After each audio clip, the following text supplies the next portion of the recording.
嗨，这里是菜鸟老田，寂静岭2重制版，来自全日本最善良的游戏公司科乐美，它成功的向全世界证明了一家游戏公司最好的赚钱方式，那就是不做游戏。来自你童年的经典 IP 都在我们手里，现在我们把它都变成了超人饭合集和博青哥，我们还要逼走你们最爱的明星制作人，顺便砍掉已经立项的系列新作。如果你们对这个 IP 太有感情，我们还会亲自为这个 IP 画上句号。经营理念领先行业上百年，仅次于氪金手游，所以把这款经典心理生存恐怖游戏外包给层层恐惧开发商，是一个十分明智的选择。至少让我敢赌一下，这家公司到底愿不愿意给自己的母亲吹一次复活甲。要是他们打算浪子回头自己做，那这一视频应该就会出现在平行世界了。你将扮演陷入中年危机的 XQC AKA James Sunderland， 收到亡妻信件后，前往迷雾笼罩的寂静岭小镇寻找他的踪迹。当然，真正的剧情还要更颠一点。我本来想花个1万字讲述一遍，但是在上了一趟厕所之后，我就放弃了这个想法，因为我相信现代科技。差不多你在看这一视频的时候，剧情解析应该就在右边或者下面。赞美大数据之神，互联网上每过几天就有内容创作者不断的复述这个游戏的故事，普及程度已经快和侠客力一样了。那你听过？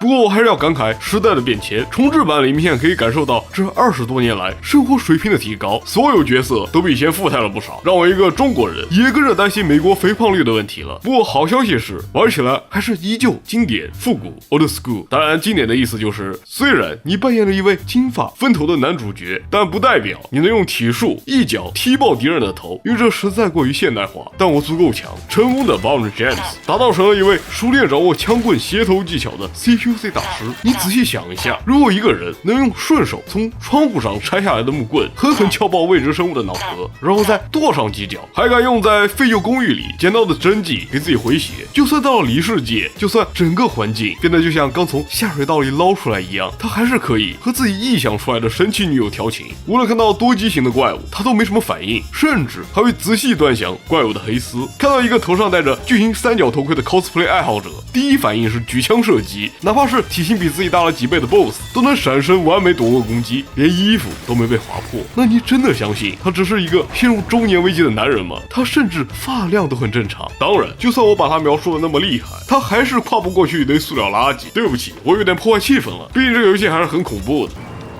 好可怕呀！哇，你将来到寂静岭，一个神秘的小镇。我地理不好，所以我不知道具体位置。但是从你能捡到手枪、霰弹枪和狩猎步枪来分析，那应该是美国，而且不是红脖子州，因为正常难度下子弹有点少。但这并不是重点，重点是这个小镇的氛围。早在20多年前，这群优秀的游戏制作人就知道如何让玩家这种生物感到恐惧，让他们看不清前面有什么。顺便在路边放一个改装过的收音机，玩家们会自己捡起来的，捡起来就不能让他们丢掉。这样只要周围有怪物，就能用音效发动精神攻击，便宜、快捷、有效。当然，遇到我这种抗性稍微强一点的人，这也可能就不是那么有效。但是，一个把整个手臂伸到各种洞里掏东西的桥段，同样可以让我心生畏惧。孩子们，答应我，如果以后看到厕所墙上有这种洞，千万别伸手。知道我最欣赏什么吗？他们做了一种可以躲在任何角落的怪物。我知道它可能长得有点抽象，但是我很希望能在下一部宫崎英高的作品里看到相似的设计，给新人留下点心理创伤。当然，我还是要温馨提示一下，这个游戏可能不会适合所有人，你得是一位解谜游戏享受者。